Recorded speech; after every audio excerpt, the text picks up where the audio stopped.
اسے کھا کر اور گلاب پی کر درخت پر جا بیٹھا اور پیالیاں غائب ہو گئیں۔ یہ دیکھ کر آپ نے بھی اس دن سے توکل پر کمر باندھ لی اور یقین کر لیا کہ اللہ تعالیٰ پر بھروسہ کرنے والے کو کبھی تکلیف نہیں ہوتی۔ اور اس کے بعد آپ نے جنگل کی راہ لی، جہاں آپ کے کچھ پرانے دوست مل گئے اور اتفاق سے وہاں ایک خزانہ برآمد ہو گیا، جس میں ایک ایسا تختہ تھا جس پر اللہ تعالیٰ کے اسماء مبارک کندہ تھے۔ اور جس وقت خزانہ تقسیم ہونے لگا تو آپ نے اپنے حصے میں صرف وہ تختہ لے لیا اور ایک رات خواب میں دیکھا کہ کوئی یہ کہہ رہا ہے کہ اے ذوالنورین، سب نے دولت تقسیم کی اور تو نے ہمارے نام کو پسند کر لیا، جس کے عوض ہم نے تیرے اوپر علم و عظمت کے دروازے کشادہ کر دیے۔ یہ سن کر آپ واپس آ گئے۔ واقعات: خطاب ذوالنورین کی وجہ تسمیہ۔ آپ فرمایا کرتے تھے کہ ایک دن میں لبے دریا وضو کر رہا تھا کہ سامنے کے محل پر ایک خوبصورت عورت نظر آئی۔ جب میں نے اسے گفتگو کرنے کے لیے کہا تو اس نے کہا کہ دور سے میں تم کو دیوانہ تصور کیے ہوئے تھی، اور جب کچھ قریب آ گئے تو میں نے عالم سمجھا، اور جب بالکل قریب آ گئے تو اہل معرفت تصور کیا، لیکن اب معلوم ہوا کہ تم ان تینوں میں سے کچھ بھی نہیں ہو۔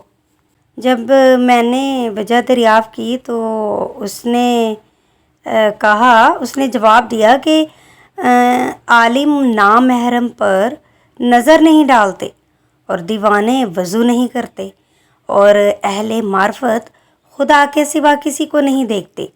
یہ کہہ کر وہ غائب ہو گئی، اور میں نے سمجھ لیا کہ یہ غیب کی جانب سے ایک امتحان تھا۔ ایک مرتبہ آپ کشتی پر سفر کر رہے تھے کہ کسی بیوپاری کا کوئی موتی کھو گیا، اور سب نے آپ کو مشکوک تصور کر کے اور زد و کوب کرنا شروع کر دیا، مارنا شروع کر دیا۔ تو آپ نے آسمان کی جانب نظر اٹھا کر کہا، اے اللہ، تو علیم ہے کہ میں نے کبھی چوری نہیں کی۔ یہ کہتے ہی دریا میں 100 مچھلیاں منہ میں ایک ایک موتی دبائے ہوئے آئیں، اور آپ نے ایک مچھلی کے منہ سے موتی نکال کر اس بیوپاری کو دے دیا۔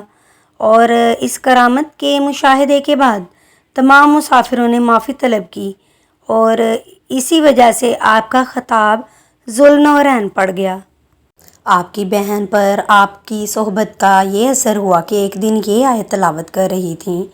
اللہ تعالیٰ سے عرض کیا کہ جب تو نے بنو اسرائیل پر من و سلوہ نازل فرمایا تو مومنین اس سے محروم کیوں ہیں؟ چنانچہ اسی وقت من و سلوہ کا نزول ہوا۔ آپ صحرا کی جانب ایسی جگہ چلی گئیں کہ پھر آپ کا پتہ نہ چلا۔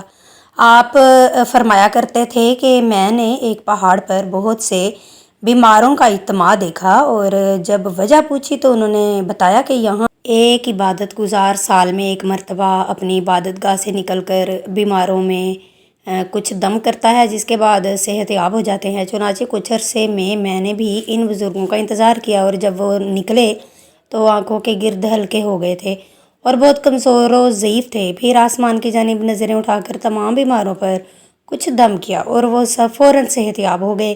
اور جب وہ عبادت گاہ میں داخل ہونے لگے تو میں نے ہاتھ پکڑ کر عرض کیا کہ ظاہری امراض والوں کو تو شفا ہو گئی، لیکن میرا باطنی مرض بھی دفع کیجیے۔ یہ سن کر فرمایا، اے ذوالنورین، میرا ہاتھ چھوڑ دے، کیونکہ اللہ تعالیٰ نگرانی فرما رہا ہے کہ تو نے اس کا دست کرم چھوڑ کر دوسرے کا ہاتھ تھام لیا ہے۔ یہ کہہ کر انہوں نے چھڑایا اور عبادت گاہ میں داخل ہو گئے۔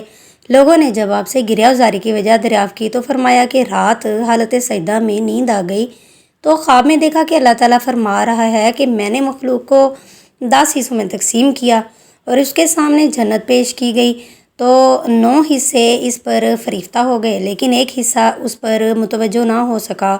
پھر میں نے ایک حصے کے بھی 10 حصے کر دیے، اور تب میں نے ان سے سوال کیا کہ نہ تم جنت کے طلبگار بنے اور نہ تم جہنم سے خوف زدہ ہوئے، اور آخر تم چاہتے کیا ہو؟ تو انہوں نے عرض کیا کہ جو کچھ ہم چاہتے ہیں اس سے آپ بخوبی واقف ہیں۔ کسی بچے نے آپ سے عرض کیا کہ مجھے بطور وضع 1,00,000 دینار عطا ہوئے ہیں، اور میری تمنا یہ ہے کہ یہ سب آپ کی آپ ہی کی ذات گرامی پر صرف کروں، تو آپ نے فرمایا کہ حد بلوغت تک پہنچنے سے پہلے تمہارے لیے اس کا خرچ کرنا جائز ہے، اور جب وہ بچہ شباب پر پہنچا تو پوری جائیداد فقراء میں تقسیم کر کے آپ کے عارضت مندوں میں ہو گیا۔ آپ کی خدمت میں حاضر ہوا کہ آپ آج کل ضرورت مند ہیں۔ اس نے اظہار تاسف کرتے ہوئے کہا کہ کاش میرے پاس آج دولت ہوتی تو میں آپ کی خدمت میں پیش کر دیتا۔